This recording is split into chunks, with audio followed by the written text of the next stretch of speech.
Good evening, everyone. I'm Tricia Shivas, TMA's Director of Development and Strategic Partnerships. I will be helping to moderate this session, and I want to thank you for joining this evening's webinar on caring for the caregivers. Just a quick bit of housekeeping before we get started today. Phones will be muted during the speakers' presentations, but we want this webinar to be very interactive. So we will open the phones up during question and answer time.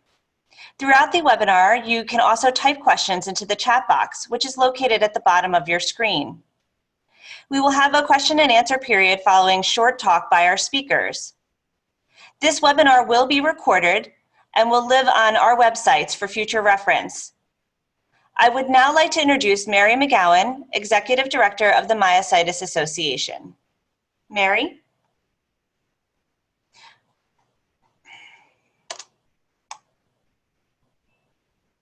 Good evening and welcome to this webinar on caring for caregivers, presented jointly by the Myositis Association, also known as TMA, and Myositis Support and Understanding, also known as MSU. Thank you so much for joining us for this very special webinar in honor of National Caregivers Month. I'm Mary McGowan, Executive Director of the Myositis Association. And on a personal note, I was the primary caregiver for my father for over a decade, who was a double amputee. So I have some personal experience on the numerous challenges that caregivers face, and I applaud you in your efforts every day. Caregivers and care partners play such an important role in the lives of those living with myositis. TMA and MSU are excited to be collaborating on this caregiving webinar to reinforce our efforts to support you in your efforts to support others living with myositis. You are not alone. TMA and MSU are continuing to grow our vast network of education, support, and resources just for you. For those of you who are not aware of TMA, next slide, please. We are the leading nonprofit association for patients, their care partners, and the medical community. We were founded in 1993 by a patient who was living with IBM. Her name was Betty Curie. She began the organization with just 12 patients, and we have grown to be a membership of over 11,000.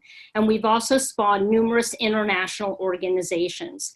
And last year, we celebrated our 25th anniversary. Next slide, please. So we educate myositis patients, care partners, and clinicians. We have an annual patient conference with over 500 attendees every year. We also do educational webinars, and we have materials and brochures. We support patients, care partners, and the medical community. We have 40 nationwide in-person support group meetings, and we also have our ongoing mentoring and support programs for one-on-one. We advocate for research and policies that meet the needs of patients. We're located just a couple of miles from Capitol Hill, and we do a lot of work with advocacy coalitions. And we also fund critical research, seeking understanding, new treatments, and ultimately a cure for myositis diseases. And we have funded over $7 million in research. And of course, we work to increase awareness of myositis internationally with an emphasis on the medical community. We also had a very special campaign on women of color and myositis, which reached over 5 million people in just 30 days. Next slide, please. So it is now my distinct honor to introduce Jerry Williams, founder and president of Myositis Support and Understanding. Jerry?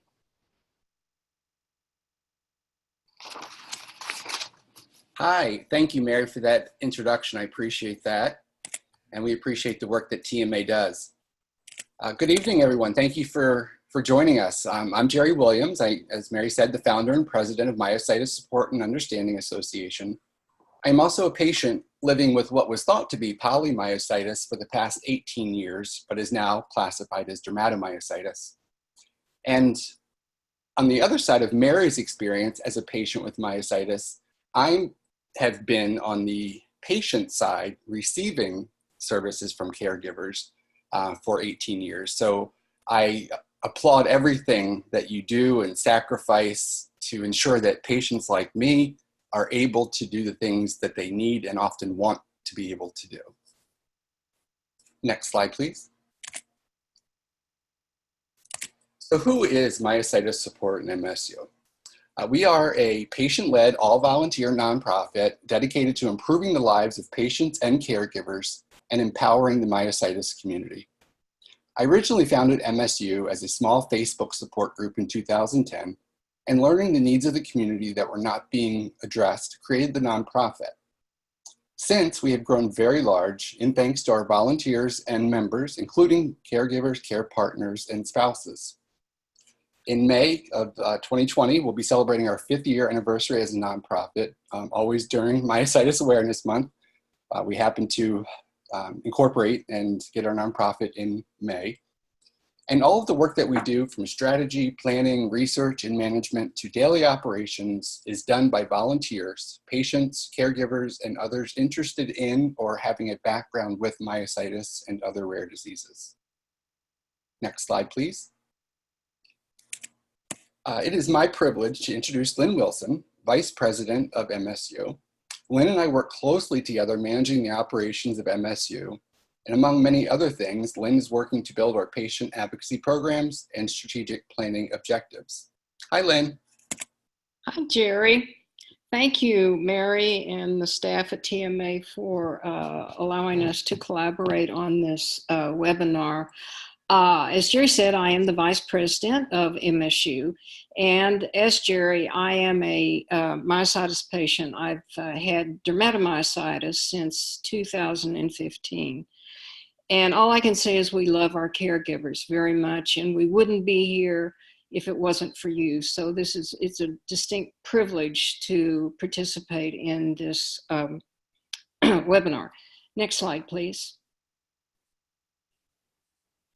So let me tell you just a little bit about what MSU does. For one, we have opportunities and education around web-based resources and live interactive webinars.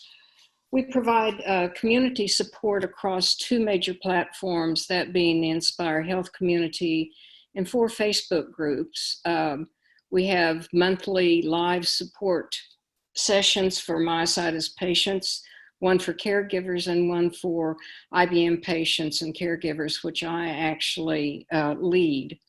As far as awareness, we are very proud of a recent website that we put together and put up last year that is called Myositis Life, and it gives voice to patients and caregivers by allowing them to publicly share their experiences of living with myositis. So if you have an inclination to write or perhaps create poems or do videos or maybe a song, we'd welcome you to come and tell us your experience about caregiving and patients with myositis, living with myositis.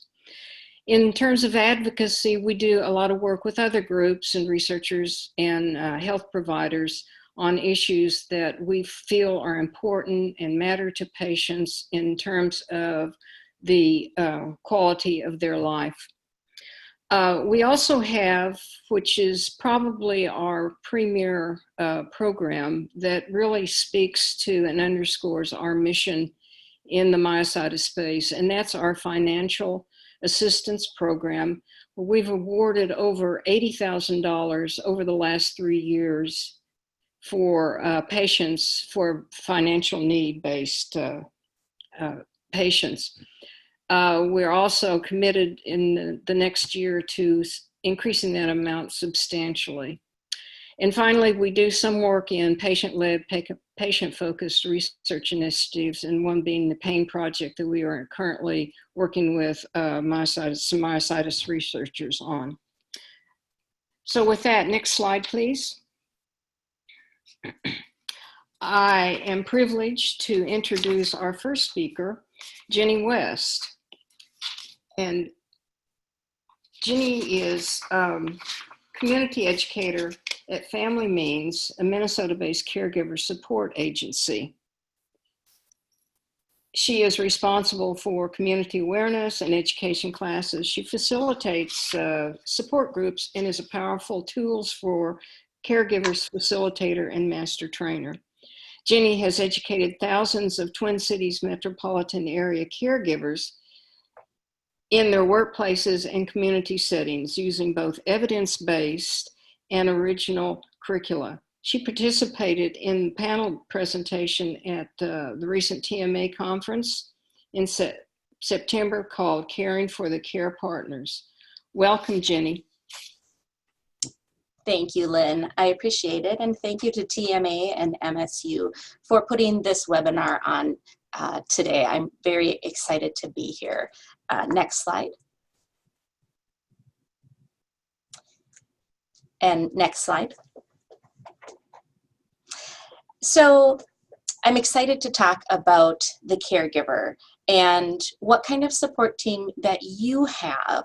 Oftentimes I hear from caregivers that they're overwhelmed, that they're stressed, and they don't know where to turn. So hopefully over the next few minutes, I'm going to be able to show you how much support you do have on your own team as the actual caregiver. And it can be very overwhelming, even with these heavy questions listed on your slide. You know, what resources are you using right now? What do you think could be helpful in the future? But also, what do I need as a caregiver?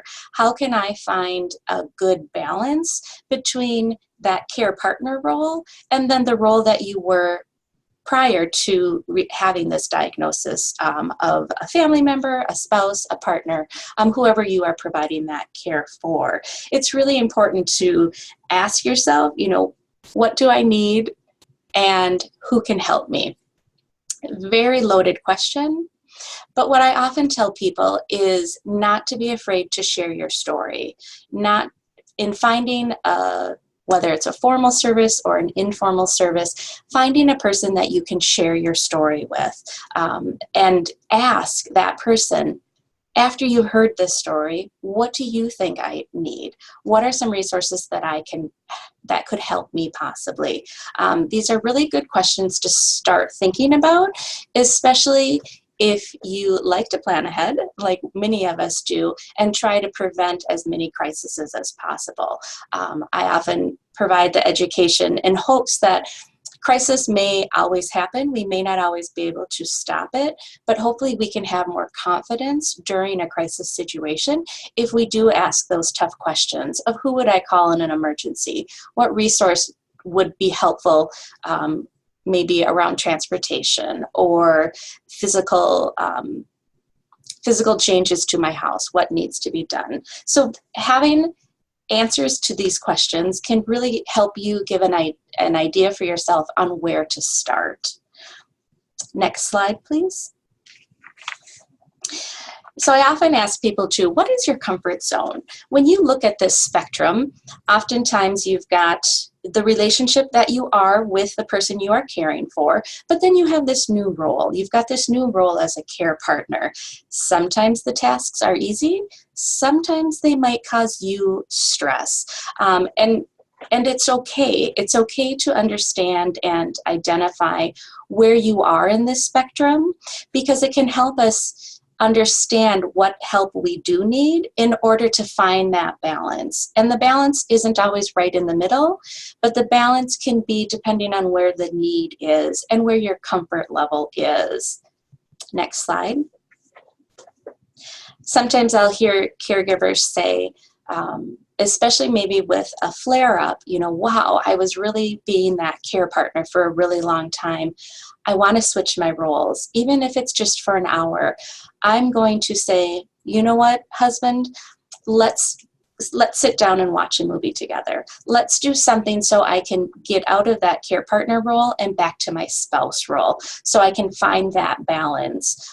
One way or another, it's always important to have that open communication with one another on how you're feeling. And sometimes a task may be so stressful that it's not worth you personally doing, because that can increase your chance of burnout. And it may be an opportunity to let somebody else provide that service. Next slide. Again, you move along this spectrum every day depending on what the need is. It's just important to realize that you are able to switch roles when you realize what you are actually doing. It's also important to know that in asking for support from a friend, a company, a service, that's actually a sign of strength, that you're actually widening your support system so you can actually care longer. I often tell caregivers, if you do not renew yourself and get back to 100%, how do you expect to give 100%? So it's really important to give yourself grace and have lines of communication open on how you're feeling and what needs to be done. Next slide. So here are a lot of opportunities that may be available in your community, and we will have resources at the end of this webinar on where you can start looking.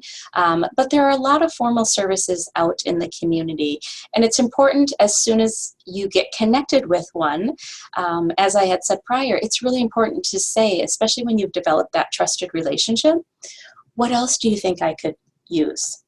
What do you think could help me in the future? There are a lot of different support groups, whether in person or online, that are available. Learning from one another can be so helpful. We are all on our own journey of the caregiving, but it's really important that sometimes we can learn from other people. Support groups vary, so if one doesn't work, don't be afraid to try another one. I have never met a caregiver that doesn't want to help out another caregiver by sharing their experiences and hopefully letting that person be better off. And so looking at what's available. You may only need to talk to an elder law attorney maybe once or twice, but knowing that you have that set up and have some things in place can again decrease some of that stress and know that things are taken care of in the future. I can only assume that there's always a relationship with physical therapy, maybe occupational therapy and speech therapy, and making sure that you are connecting with that therapist and asking them continued question. What else do you see that could help me? I always say that the golden question is, what am I not asking that I should be? In any of the situations, especially in medical communities, because they'll answer whatever question you have. But if you ask that question, what am I not asking? It will actually trigger them to be like, oh yeah, this is the situation here. Wow, they might be able to benefit from this. So that, again, looking at kind of those formal services that you already have in place or are thinking about setting up. Next slide.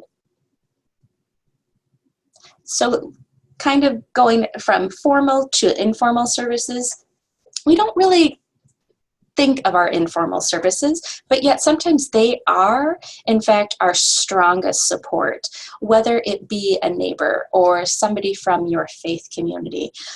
It could be a volunteer program that may be helping you out, or maybe it's a volunteer program that is raking your yard. So that's one less thing that you have to do. Really taking a look at what kind of services are informal that you already have lined up, and where else could it be beneficial for you to have in the future. Another thing I hear often from caregivers is, I always have people say, oh, just call me, let me know if you need anything. And oftentimes it's a blank of, I have a million things going on in my mind, but I can't think of one thing to ask. And so I always like to shift the conversation and say, I can't think of anything right now, but if I do, when I do, I will definitely call you. There's a lot of people that want to help and they don't know how. So they ask the open-ended question, call me if you need anything. I like to tell caregivers that this is your opportunity to call them and start with some small services, something that you know that they're good at, that they may not find as stressful, and invite them into your support team, because everybody needs that additional support. And next slide. So again, looking at the previous slides, you can probably start looking at yourself in the middle as the caregiver, and that you do have a team of support, whether it's a family member who could be far away, but they help you with paying your bills, or they check in on you every week and you share coffee over the phone. Looking at who is on your team is really important. The people that you rely on consistently, whether that means every day, every week, who is kind of that second person that you would call upon if you would need help. Emergency support. And I do have to warn you that it really is important when you answer this following question: who would you call at 2 a.m. in the morning for help? Whatever your answer is, or whoever that may be, please let them know. Please let them know that you attended this webinar and that was a question that you hadn't thought of before. And by golly, your name popped up. I'm going to call you if there's ever an issue. You're my backup person, and at 2 a.m. It will give them the understanding of, wow, if I see my phone rings and Jenny calls, I know it's an emergency because she told me that I'm her emergency support. So I'm going to make sure that I can take that call. It also gives them the sense that they are helping you out when you need it, in fact. I like to call this the venting support. For caregivers, there's a constant 5 steps ahead of where you are right now, planning for A, B, and C, getting things done. And sometimes we just need that trusted friend, therapist, or just special person that that you can just vent to. We have a lot of things going on in our mind, and sometimes just getting it off of our chest, out of our mind, can be very beneficial. I did put seasonal support, whether it is that person that is going to help you rake your yard or help with a family holiday that's coming up. Who do you rely on just every once in a while, but that they're there? And then again, the services that really can support me. What can make my day easier? What can I do to be 100%? Whether that is keeping up with your book club, scheduling a massage, going out on a girls' weekend, or attending a high school reunion. What are some of those activities and services that can help keep you at 100% in order for you to continue to give 100%? Next slide. And then finally, how do we take action? How do we have that team? How do we make sure? And I love that team concept because you're in charge of that. You get to decide, and your team might ebb and flow depending on what your need is or who you're caring for, what their needs are. You may only call in people as needed. And so it gives you an opportunity to have control over who is on your team, sharing your concerns and making sure that you stay in that comfort zone on that spectrum. Again, when we're outside of our comfort zone for too long, that happens, then caregiver burnout can happen. And so in order for us to stay in our comfort zone, we do need to spread our support team. We need to have a good balance of the formal and informal services to make sure that you can maintain your 100%. So building those relationships are really important. Don't be afraid to ask for help and what you need, which is always difficult. Nobody really likes to say that they want help, but to understand that that can actually be a strength, and then to also accept that help. You're only building your team of support. Always addressing safety issues for everybody, and then also practicing grace for yourself, the caregiver. I often hear caregivers do amazing things in 24 hours, and then they follow that up with, but I didn't get these 3 things done. And I always say, let's celebrate the 37 things that you did do today, because tomorrow will always be and you can have those 3 things tomorrow. But let's celebrate the accomplishments that you do. There are many things that caregivers do on a daily basis. And so congratulating yourself, celebrating those successes, and practicing grace to yourself is also very important. And I would just like to end with a quote from former First Lady Rosalind Carter. And she said it best: when there are only 4 kinds of people in this world, those who have been caregivers, those who currently are caregivers, those who will be caregivers, and those who will need caregivers. Thank you for all that you do, and I hope you can celebrate National Caregivers Month. So thank you. Thank you, Jenny. Really appreciate your speech.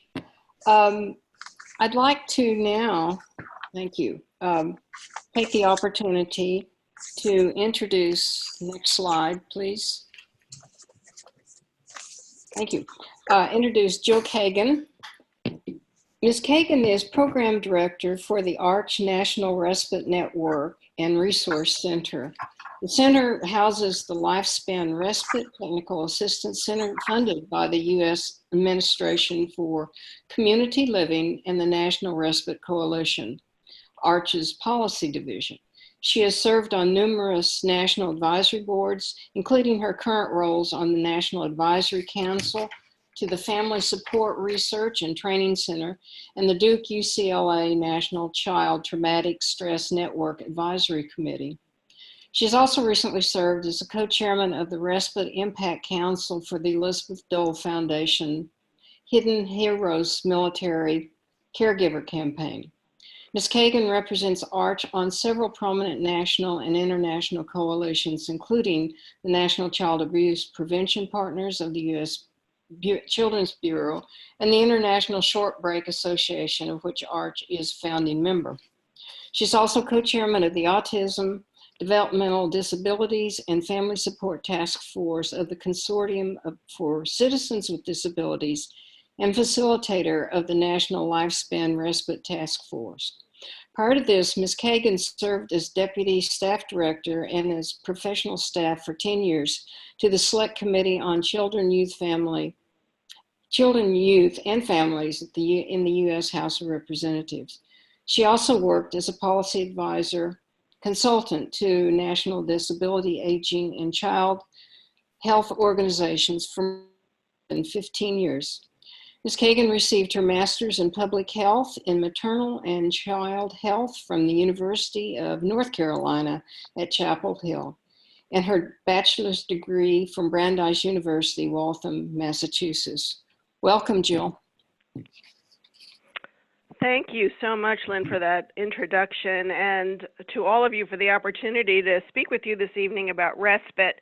And I also want to thank Jenny for that wonderful presentation. As the caregiver for my 94-year-old mother with multiple health problems and dementia, it's very helpful even to someone who's as familiar with the support services out there to have some wonderful reminders about what is available to us and how we can access those services. So thank you. Next slide, please. Next slide again. At the end of my short presentation this evening, I hope that you'll have 3 important takeaways. The first one is to better understand what respite is and how it can help you, how to find and pay for respite services, and finally, how do you make respite work so that you get the most out of your limited respite time. Next slide, please. Let's start with the definition because a lot of folks, especially family caregivers, don't know what respite is. This definition that you see on the screen is the official definition from the Federal Lifespan Respite Care Program that was designed to help states build more coordinated systems of respite care. But simply put, respite is that chance for you to take a break from your ongoing caregiving responsibilities. Next slide, please. So many caregivers at first, they may not know what respite is, but they think respite is not something that they need or that they could benefit from, or they just don't feel comfortable asking for it or using it. And Jenny talked a lot about that. Next slide, please. But everyone needs respite. Most of us who are caregivers are willing to assume that role because we love the person that we're caring for, and we want to provide that care and support that they need. Caregiving may even bring us great emotional and spiritual satisfaction, but that continuous caregiving without a break can take its toll. And by providing some time off, respite can help reduce your stress levels that you may not even realize you're experiencing. And by reducing that stress, that can help us improve both our physical and emotional health. Respite is also very critical to helping us reconnect with our friends, with our family and community. And we're learning more and more about how important this is to our own personal well-being. In short, respite can make us better caregivers. And care recipients, you may not realize this, they can benefit from some time away from us as well. So it's a two-sided street. And as Jenny talked about, it can be very hard to ask for help. We might worry about our loved ones while they're in care. We may worry that the person who's caring for them is not trained sufficiently or won't keep them safe. Or perhaps we just don't know where to go or who to ask for help. Next slide, please. The first thing to know is that you don't have to just pick one type of respite. There are lots of different respite models that are out there. 1 week you may want to have in-home respite. Next week you may want out-of-home respite, depending on what your own needs are. Some of the in-home options include hiring someone from a home care agency. You might go online to many of the online direct provider registries like care.com or CareLinks so that you can hire individuals on your own. You might have access to volunteers in the community, or we may even turn to our family and friends to give us that respite break. And Jenny talked about that so beautifully as well, that we're not just talking about in-home and out-of-home respite, we're talking about formal services and informal services. And sometimes those informal services are more readily available and can be just as refreshing and restorative. A lot of programs, especially our lifespan respite care programs in the states, that if you're interested, I can talk more about that on the question and answer period, but they allow for consumer-directed vouchers that can help the caregiver pay for care, but most importantly, these vouchers allow you to select your own providers, either from a list of formal vetted agencies or from anyone that you choose from your own personal circle of support. Out-of-home respite options might include adult daycare or specialized child care centers. Nursing homes, hospitals, and assisted living facilities may offer overnight or extended respite services. And then, of course, going back to the more informal types of respite, community and faith-based organizations may offer center-based care close by in your neighborhood or in your house of worship. And sometimes respite providers will offer care in their own homes. Next slide, please. Family caregivers tell us that a big barrier, of course, is the cost of care. I find it very frustrating sometimes when a lot of columnists or people with advice say, you need to get a break, but nobody really tells us how do we do that and how do we pay for it. So I do want to share with you some of the public programs that do exist to help families pay for respite. They're not available to everyone, but there are enough variety of support services out there that there's a good chance you might qualify for one of these. The first one are Medicaid home and community-based waivers. These are the largest source of federal funding for respite, but they often, I'm not quite ready to go to the next slide yet. The Medicaid waivers may have very restrictive eligibility criteria based on income or disability, and they often also have very long waiting lists, but it's certainly worth exploring whether your loved one might qualify for such a Medicaid waiver in your state. The Family Caregiver Support Program is administered by your local area agency on aging or Aging and Disability Resource Center. And the Family Caregiver Support Program provides a range of caregiver supports, including respite, to family caregivers who are providing care to someone age 60 or older, or to someone with Alzheimer's or any type of dementia or neurological problem who's of any age, and also to older family members who are caring for an adult child with a disability or chronic condition. It's also worth exploring if you're caring for someone who may be a veteran. The Veterans Affairs has a number of programs that support long-term care and provide respite, and on another slide I'll show you how you can contact them to find out what you might be eligible for. Within your state, there may be disability or aging organizations that provide respite services or respite support. For example, Easter Seals often has a variety of respite options, and they serve individuals of many different disabilities and conditions. There's the Lifespan Respite Program that I talked about earlier. That's not available in every state, but if your state has a Lifespan Respite Program, they may, again, provide some assistance in paying for respite or helping you find and locate providers and funding sources.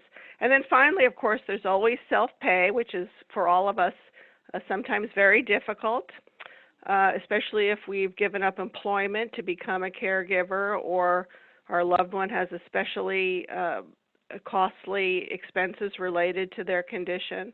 And if you're lucky enough to have long-term care insurance, most of those policies do cover respite as well. Next slide, please. Now, here are the places you can go, the folks you can turn to at the state or national level who can help you find respite providers and hook you up to some of those public funding sources. These are our state-affiliated respite coalitions. Again, we don't have a coalition in every state. There's one in about half of the states, and they work very closely with the state lifespan respite program if there is one. They're generally volunteer organizations made up of diverse groups, but they do often have online respite registries or a phone number where you can call and get some assistance. If you're in a state that does not have a state respite coalition or a lifespan respite program, ARCH does maintain a national respite locator service on our website that also includes information about all the Medicaid waivers I was talking about the Family Caregiver Support Program, and about other public funding sources. The elder care locator, the elder care part of that is a little bit of a misnomer because it will link you to your area agency on aging, but also to an aging and disability resource center or no wrong door system in your state that's serving all ages. And they will connect you directly to the Family Caregiver Support Program that will link you to respite or other caregiver supports. And then finally, this is the number to call if you think your loved one might be eligible for programs through the VA. This phone number will link you to a caregiver coordinator in a VA hospital, and they're very knowledgeable about all of the caregiver support services, including respite, that are available through the VA. Next slide.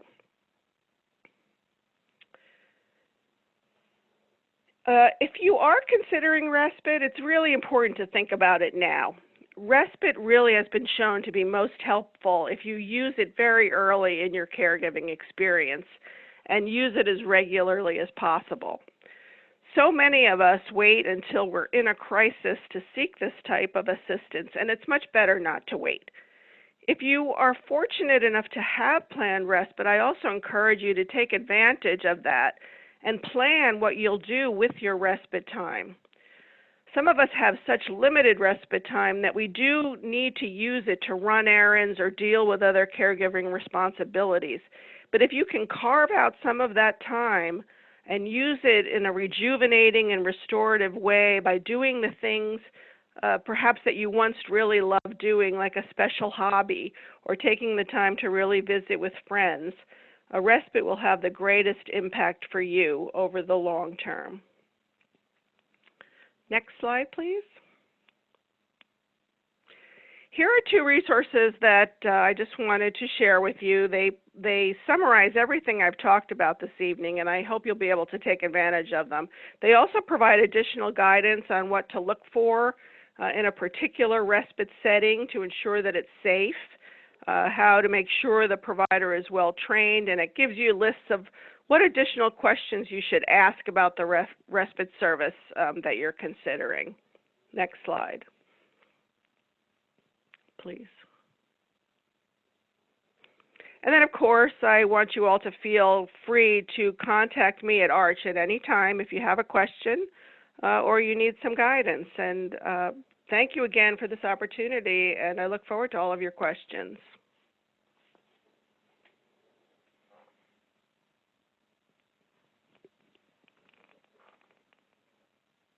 Thank you so much, Jill. That was a wonderful presentation and it had a lot of really wonderful information in it, so thank you so much.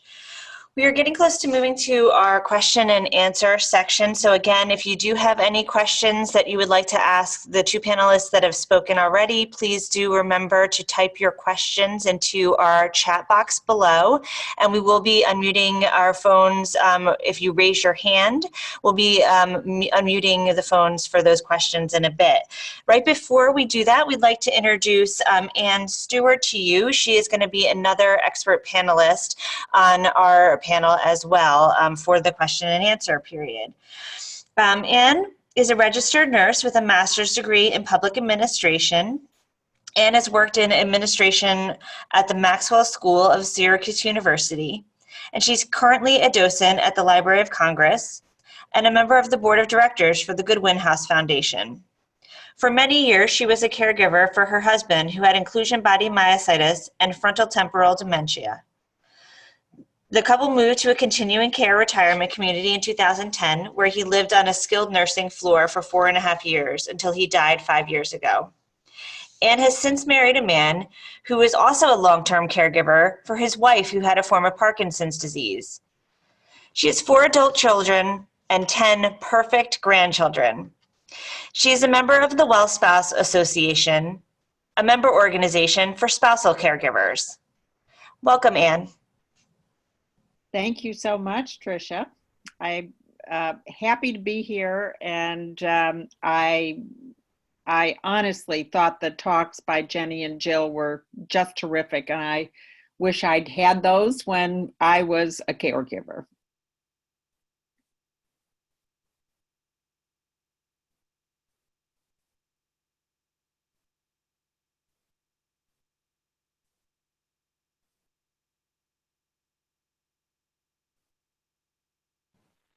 Am I still on?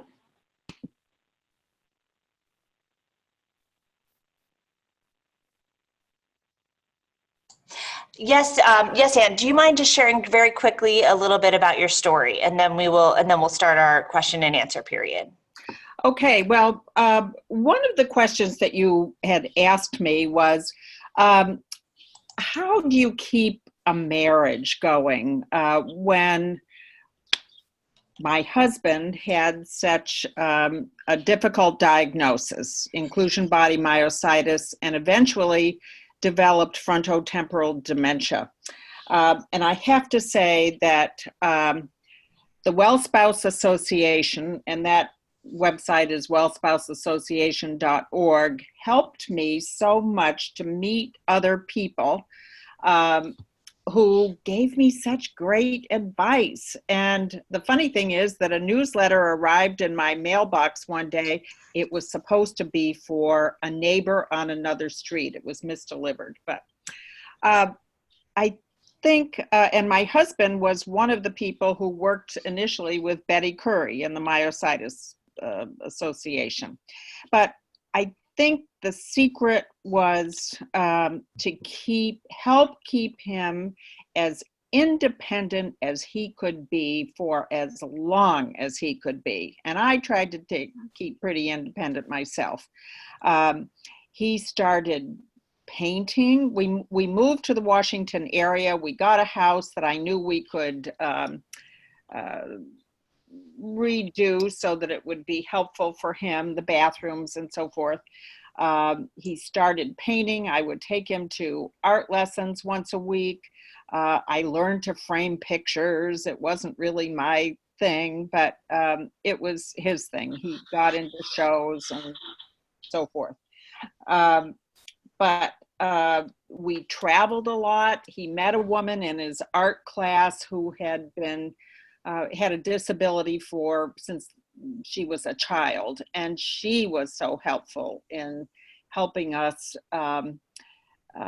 to figure out how to travel. We got a minivan. I know you can buy used vans, handicap vans. I went to the National Rehab Hospital here to get him measured for a wheelchair. He had a scooter before that. So it was really important for me to help him be as independent as he could be. Thank you so much, Anne. That's so helpful. And I'm sure that you will be able to provide a lot of resources as we go into our question and answer period. As a reminder to everyone, during this question and answer period, you can ask a question by raising your hand. To raise your hand, you go into the bottom of the screen. You'll see there's an option for raising your hand at the bottom of your screen. Or if you are interested in just typing your question, if you're a little shy and you don't want to be asking your question over the phone or on the computer itself, you can type your question in and we will ask the question for you.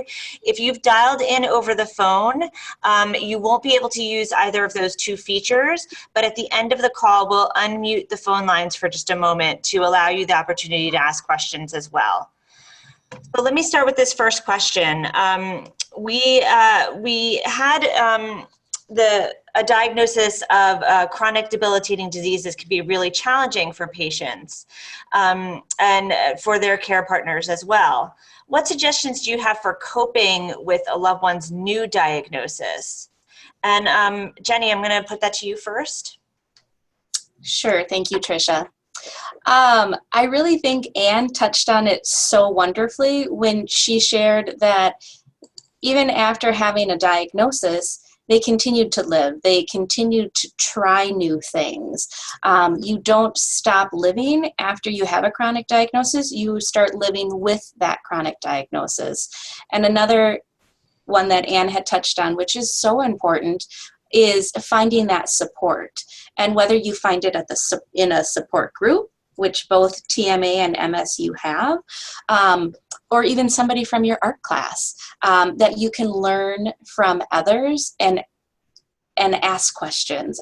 It's so important. Getting that education around that diagnosis, but also continuing to live and try new things is so very important, just to stay engaged in keeping your relationship going, but then also is remaining an individual and not just the diagnosis. Are there any other thoughts from any other presenters?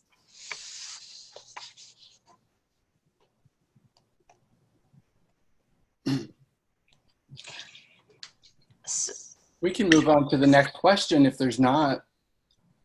Mary, would you like to unmute yourself and ask your question?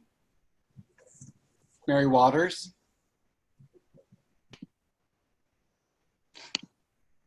LaDonna, can you unmute Mary Walters, please?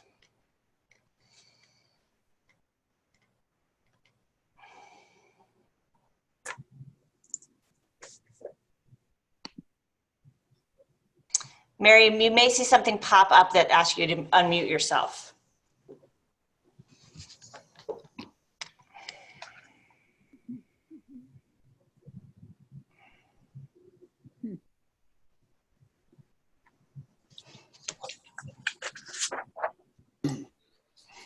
Mary, while we're trying to get you unmuted, we can move to another question and we'll come right back to you. So another question, and I'm going to direct this to Anne initially.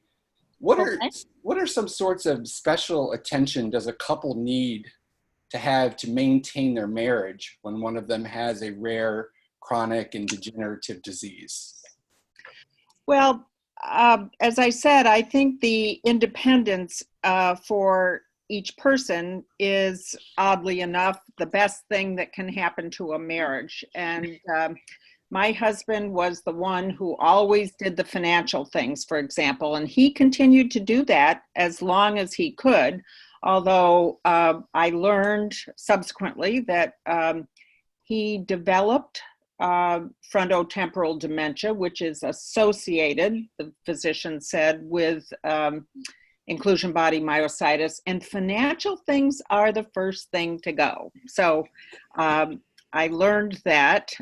Luckily, nothing happened and I was able to take over. But the connection with friends was also so important.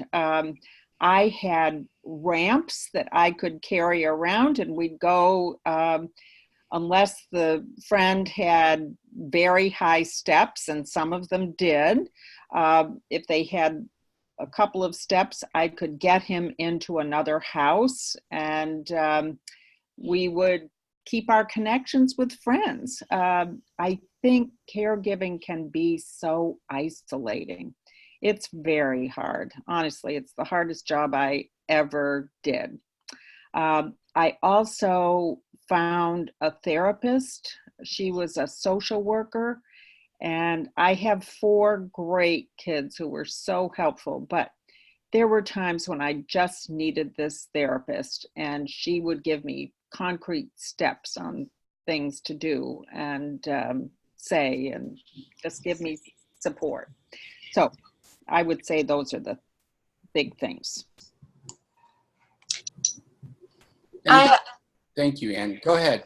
If that's okay, if I can jump in, Jerry, this is Jenny. And I also think, too, keeping the conversation going about the diagnosis. We tend to forget to ask the individual who has that chronic diagnosis, what is it like? How has it changed from 3 months ago, from a year ago? So you have a better understanding of what their needs are. I always say, we always want to give the right amount of support, not too much and not too little. And we only know how to meet that by asking, what has become more difficult? What kind of support do you want from me? It's really important to kind of keep that dialogue going so that it's not, so your relationship is not solely around that diagnosis. Your relationship is still around the partnership that you have. And then also in my previous slides that I had, really, being aware of the caregiving roles that you are doing, because sometimes it feels overwhelming, as Anne had said. It's a very difficult job. So allowing other people to try to take over some of those roles to help support you. So yes, you are that primary caregiver, but you also have the relationship that you want to tend to. Good Thank point. you for that. Jill, did you have anything that you wanted to add? Well, I just really wanted to reiterate what Jenny had said earlier. And you can think of respite not only as a break for the family caregiver, but a break for the couple as well from the diagnosis, from the day-to-day caregiving responsibilities, and take some respite time together to engage as a couple and to see each other in the same roles that you had seen each other many times before. So to think of respite not only as a break for the caregiver, but as a break for both of you from the daily drudge of what might be caregiving responsibilities. I think that's an excellent suggestion. So thank you for pointing that out. Mary Walters, we apologize, but for some reason we're not able to unmute your microphone. Could you please type your question in the chat box? Sorry about that. Yes, and Jerry, this is Lynn. I have a question here in the Q&A box from Kathleen, and her question is directed to Anne. She says, my husband has IBM. He is becoming less and less mobile. I'm researching care facilities. What should I look for in one? Well, when I realized, this was after a long time of caring for my husband at home, I used Hoyer lifts. As you said in the beginning, I was a nurse. My bachelor's is in nursing, so I could handle things. I used a Hoyer lift. I was feeding him. I would take him out in public. We'd go to restaurants and I would just feed him. I really had no hesitation in doing that, and he didn't either. So that was all good, but I wasn't sleeping at night. And finally that got to me. So in the end, my children, adult children, had been trying to get me to move and do something. I called a geriatric care manager. She was very experienced, and I asked her for recommendations of facilities. As you know, I live in the Washington area. She happened to be in Virginia where I lived, and she recommended the place where I live now, Goodwin House. And I looked it up, Medicare rate places, facilities. So this had a 5-star Medicare rating. My children, I happened to be in Florida that winter, out of the snow, and my children came to look at the place. So in the end, I moved here. I had never seen it, but it was highly recommended. My children picked out an apartment. He went directly to skilled nursing, and it actually improved his life. He could get around still in a power wheelchair, and he could go to things by himself, and it improved our life. And he would come to my apartment, we'd have a glass of wine, and then we would go for dinner. So it was a very positive experience for me, but nothing is perfect, I can tell you. Nothing is perfect. That's the end of my statement there. Thank you, Anne. Yeah. Jenny? Jill, any comments? I would just like to add that I think word of mouth from, if you've been in support groups or interacting with other people in similar situations, getting their recommendations can be the most valuable. But also spending time in the facility and watching how the caretakers there are interacting with the residents, and visiting on multiple occasions if that's possible, I think is most helpful. Good point. Thank you.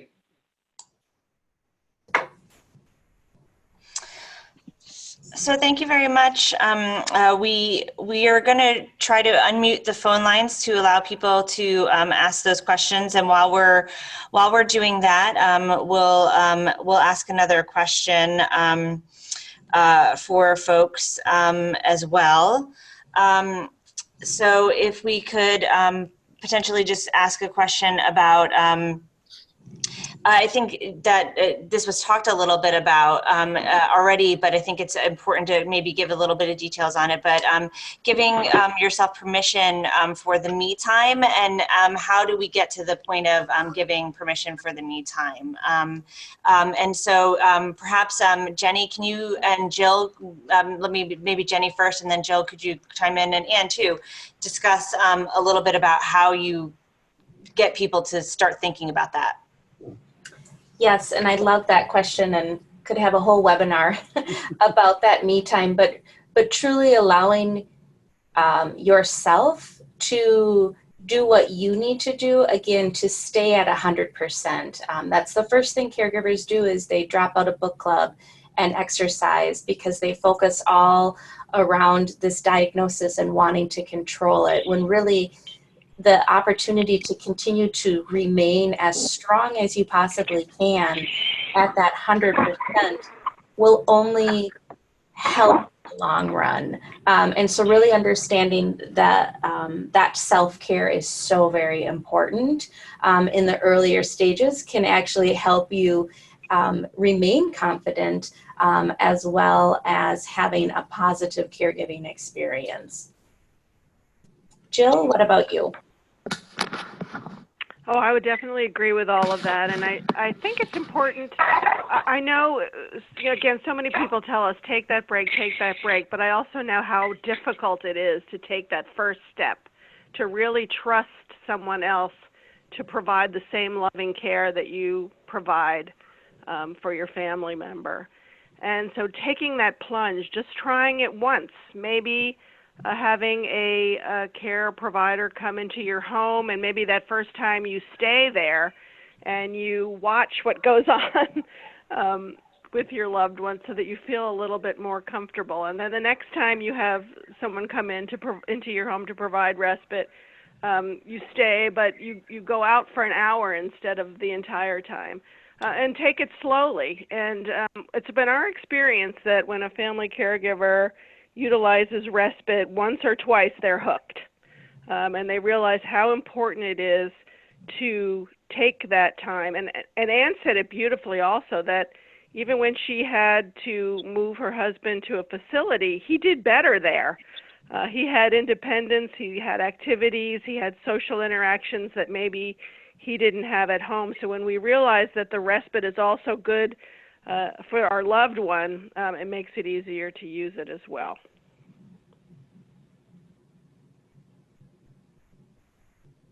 Great, thank you so much. And Anne, did you have any comments on that section? I think they said it well. Okay, perfect. Mhm.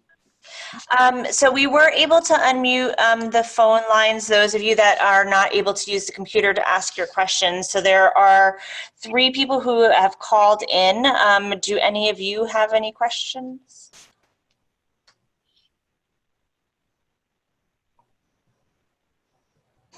And while we're waiting for just a moment, if your question does not get answered this evening due to the time constraint, please know that at the end of this session will be information on how to contact TMA and MSU, and you can always reach out to us with your questions. This is Anne speaking, and I see typed in there's the #1 caretaker tip, and something that came to my mind is to understand when the person you're caring for can't be by themselves any longer. I realized one night when I was going to a neighbor's Christmas party, and my husband was fine. He was alone by himself, but there was snow that night. And I got home, I was fine, but I realized if something had happened, that would have been a disaster. So, and I know other people whose spouses have dementia, and they start wandering. So it's a fine line, but you all of a sudden realize that person can no longer be by themselves any longer with safety. That's great, thank you.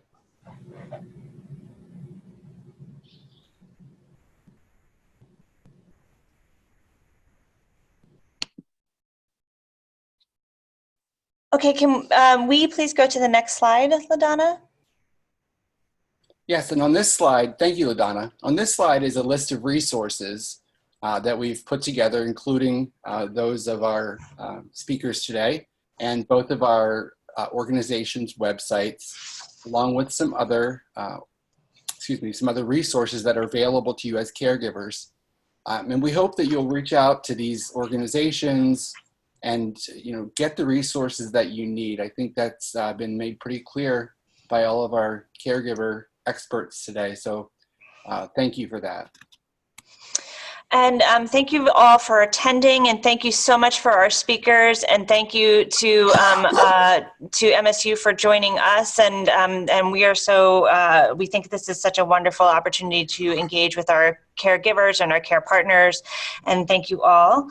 And this concludes our webinar. We will be sending out a survey afterwards, so please do look for that in your box, and we'll include the resources as Jerry had mentioned on that as well in that email. Thank you all very much and have a wonderful evening. Thanks, Thank everyone. you. Take care. Thank you. Bye-bye. Bye.